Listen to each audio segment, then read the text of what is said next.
عليكم ورحمة الله وبركاته. ازيكم يا حبايبي؟ عاملين ايه؟ ان شاء الله تكونوا بخير وكل عام وانتم طيبين. بنسبة العيد الكريم اللي داخل علينا ان شاء الله يدخل عليكم بالخير يا رب جميعا ان شاء الله.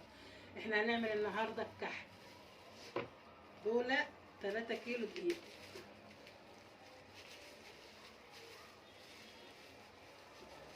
يعني دول 2 كيلو وادي كيلو تاني هفضيه عليه. دول انا هعمل 3 كيلو دقيق يا حبايبي. يجعله دخل عليكم بالخير دايما يا رب، ودخل على الأمة الإسلامية جميعا بالخير يا رب إن شاء الله.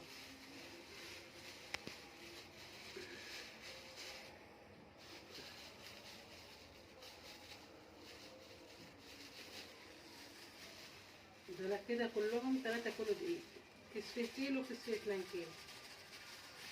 هنحط عليهم يا حبايبي ده كده أنا مكايلة كوباية مية، كوباية العصير دي زي ما حضراتكم شايفين كده، كوباية مية وكوباية ونص سكر. بنفس الكوباية دي كوباية مية وكوباية ونص سكر، ومفضية معاهم كيس خميرة، الخميرة الفورية دي مفضياها مع المية.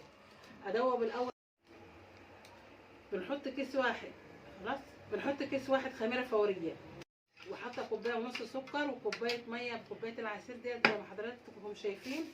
وندوبهم الأول كده ونسيبهم لآخر حاجة، ما بنحطهمش إلا في آخر العجين خالص. بعد ما نخلص عجين ندوب الدقيق مع السمنة دي. ريحة الكحك أنا ما بحطش غير معلقة صغيرة كده، معلقة كده صغيرة مليانة بس، ما بحطش أكتر من كده. بقلبها مع الدقيق الأول كده، بسم الله الرحمن الرحيم. بنقلب كده مع الدقيق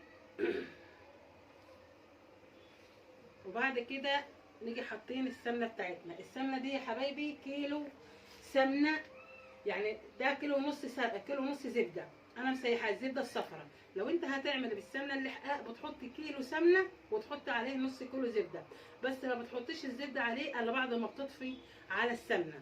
السمنة اللحقاق دي زبدة صفراء أنا مسيحاها اهي، يا ضبني بفكها، ما بسيبهاش لحد مثلا ما تعمل خالص تسيح قوي، يعني تتقدح معايا، لا انا بخليها تفك معايا كده وتسيح واجي طافيه عليها. وبعد كده اجي حاطه النص كيلو زبده الصفرا، الزبده الصفرا اللي بتتباع في المحلات دي. عندك زبده بلدي عادي، عندك زبده من الصفرا عادي، مفيش مشكله. يبقى كيلو ونص سمنه على 3 كيلو دقيق، على حط كوبايه ونص كوبايه ونص سكر في كوبايه ميه، وادوبهم مع كيس الخميره ومعلقه ريحه الكحك زي ما حضراتكم شايفين كده. لا بنحط ميه ورد ولا بنحط ريحه البلد اللي بيقولوا عليها، ولا بنحط اي حاجه، هو مش محتاج منا اي حاجه اكتر من كده. ده الكحك بتاع العيد.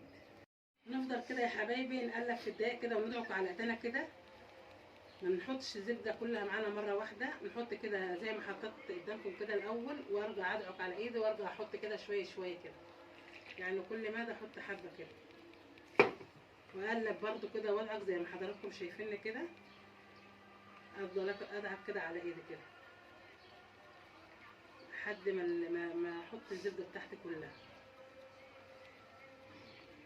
وهوريكم برده بعد ما يتعجن هيبقى ازاي، شكله ازاي.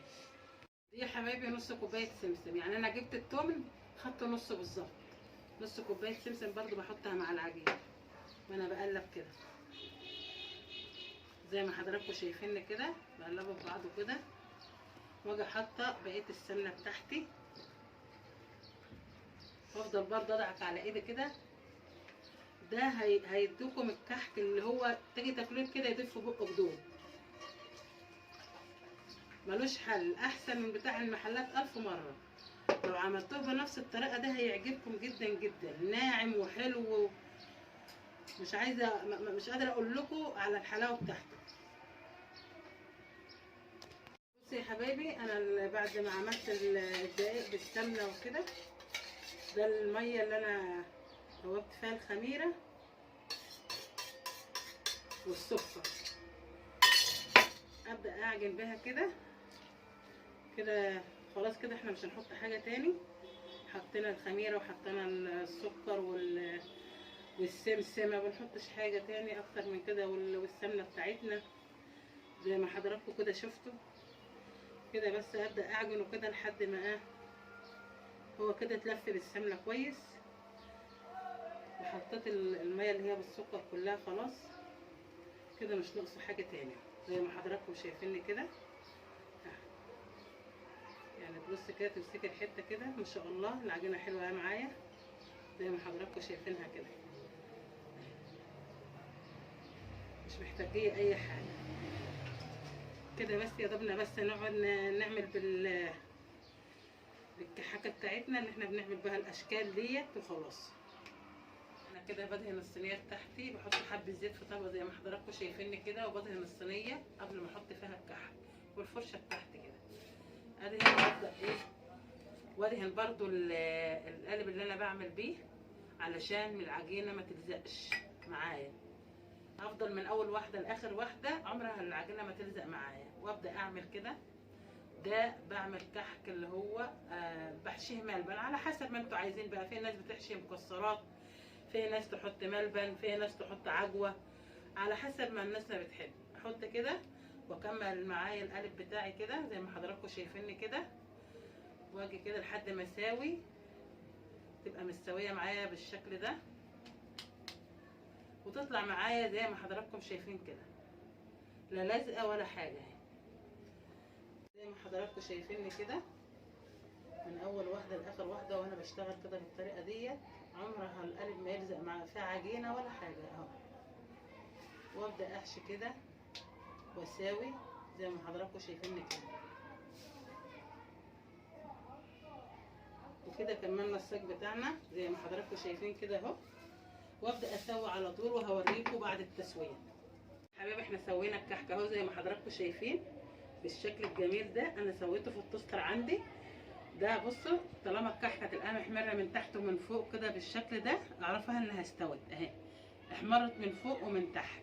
انا عامله درجه الحراره على اخر حاجه اللي هي 250.